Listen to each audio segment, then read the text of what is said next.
Nakabiktima na naman sir ng gupit luko. Woo! Woo! Oho, my friend! Thank you, bro. Thank you.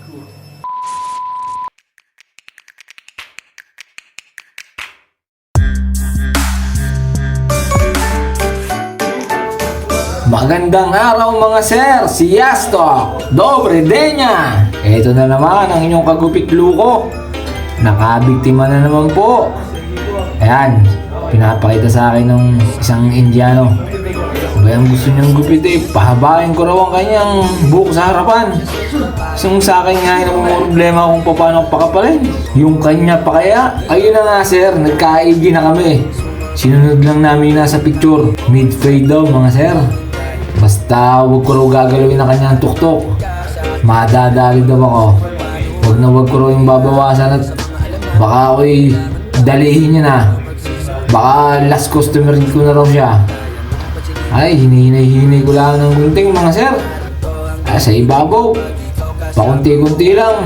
Kuldit lang ba mga sir? Parang kurut-kurut lang. Kita nyo naman oh. Parang nang galit. Parang mananap pa Oh. Mo na naman sir, ang gupit luko.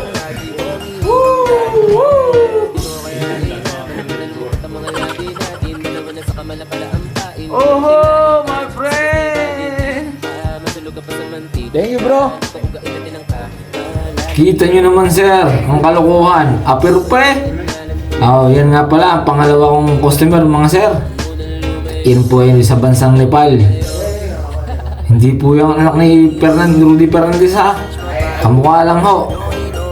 Yan ho, dyan ho ako nagdalawang ulong gupit. Tinatanong ko kung faded. Oo, faded daw. Bago ang hawi niya raw one side. Then ginawa ko medyo mataas ng kaunti. Kaya nga pala siya nagpagupit sa akin. Abay, magpo-propose daw ng kasal. Sabi ko, pagkayari ng gupit mo, hindi ka na muna kailangan mag-propose. Siya na magsasabing papakasalan ka. Ngibit din naman Papaliguan mo na na parang sisiyaw. Sa lamig ng tubig na yan talaga yung mga sir. Talagang ngingibit yan. Yan na nga ho, nagsimula na dyan yung aking gupit luko. Bali, nagdalawa akong hairstyle dyan mga sir. Yan na yung pang one side. Oh! Ayos din naman mga sir. Papabago niya ho sa akin yan. Yan! Mataas na gupit na ho ang gusto niya. Ang gusto pala nitong gupit pin niya. Kung sinabi niya lang sa akin pineapple, ako, dali agad dyan. Nagkandaluko-luko pa Patapos na ako sa mga bandang yan. Kinukulitan ko lang ang noo. Para ho magdala, iiwanan ko lang ng bakas ng ngipin ng aking razor. Para may kaunting hapde, para makabawi-bawi.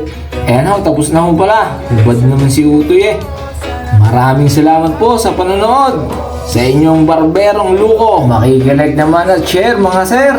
Maraming salamat po. Jakoyem!